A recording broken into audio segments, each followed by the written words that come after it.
Pois sabei que o Eterno, o Senhor, Ele mesmo, vos dará um sinal. Eis que a Virgem ficará grávida e dará à luz um filho, e o nome dele será Emanuel, Deus conosco. Ele se alimentará de coalhada e de mel até chegar à idade que saiba rejeitar o erro e escolher fazer o que é certo. Isaías profetizou isso mais ou menos 600 anos antes de Cristo, acentuando a origem divina do Messias que viria, mas que demoraria 30 anos para poder se revelar, porque apesar de sua concepção sobrenatural, ele era 100% carne e se desenvolveu no mesmo ritmo de qualquer outro ser humano.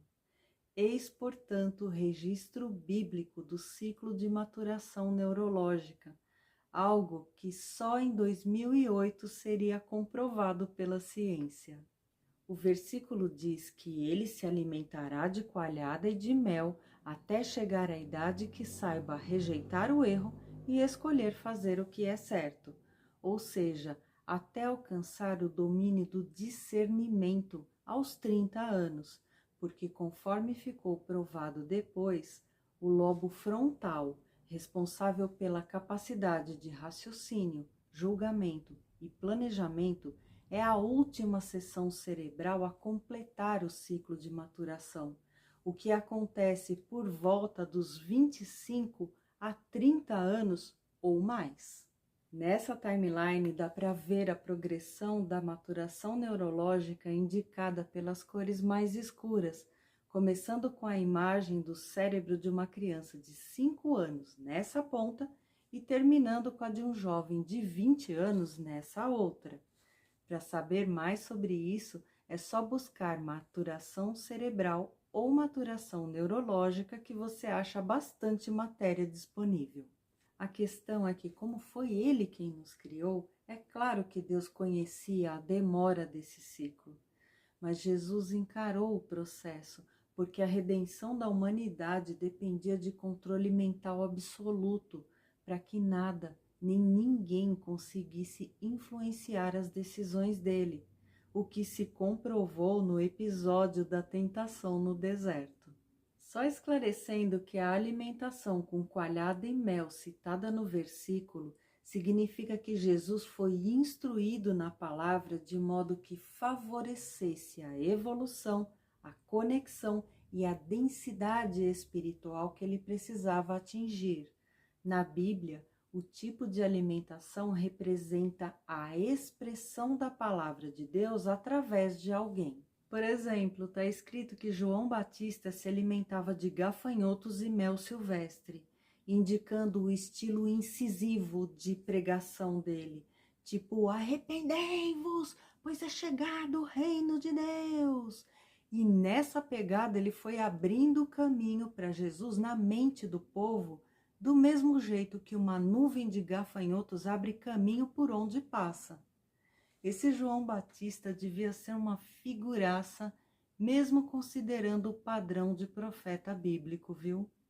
Então, voltando ao ponto, ao contrário do que se pensa, Jesus não nasceu pronto para a obra. Ele foi se aperfeiçoando em todas as suas virtudes ao longo de 30 anos, durante os quais, além de se alinhar com o plano de Deus, ele também teve que aprender o ofício de José, porque era dever dos filhos ajudarem os pais nas tarefas. Davi continuou pastoreando as ovelhas do seu pai, mesmo depois de ter sido ungido futuro rei de Israel. E aqui cabe a reflexão de que muitas vezes a gente se frustra e se revolta com Deus porque as coisas não acontecem do jeito e nem na hora que a gente quer. Porém, o próprio Jesus se submeteu a todas as etapas do processo, desde o nascimento até a ressurreição, mesmo sendo a encarnação do Filho de Deus. O Senhor Altíssimo não permitiu nem que o próprio Filho pulasse fase do jogo. Por que ele quebraria o galho para a gente? E não tem como relativizar, alegando que ele sofreu só no dia da crucificação, porque isso é mentira. Jesus experimentou a adolescência na carne, gente. Misericórdia! Até isso ele passou por amor a você e a mim.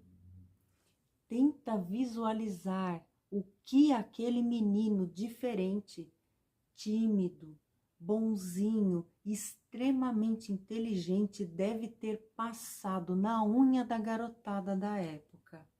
Sim, porque adolescente é bicho atentado por definição desde sempre, né? O Messias cresceu numa casa lotada, junto com uma escadinha de irmãos menores, obviamente invejosos dele por ciúme dos pais, os quais com certeza viviam pilhados no zelo de criar o filho unigênito de Deus, sem contar que ele sabia o dia e a forma como ele ia morrer. Isso te parece uma vida suave? Jesus evoluiu na palavra até aprender a sustentar suas escolhas conforme a vontade de Deus. E aos 30 anos ele escolheu abdicar da vida que ele conhecia para sair pregando o evangelho do reino e da graça. E aos 33 anos ele escolheu se sacrificar pelo perdão dos pecados e pela salvação da alma de toda pessoa que clamar pelo nome dele. Tem quem rejeite Jesus pensando que vai precisar mudar de vida de um dia para o outro, mas não é assim que funciona. Se ele se preparou durante 30 anos para frutificar na terra, por que ele apressaria o tempo de alguém? Jesus não força barra nenhuma. Tudo o que a gente faz e tudo que a gente abandona depois da conversão é por amor a ele, não por obrigação. Esse amor por Jesus pode parecer maluquice, mas você conhece mais alguém que, mesmo inocente de qualquer pecado, concordaria em ser espancado e pregado numa cruz no seu lugar? Eu não conheço mais ninguém que faria isso por mim.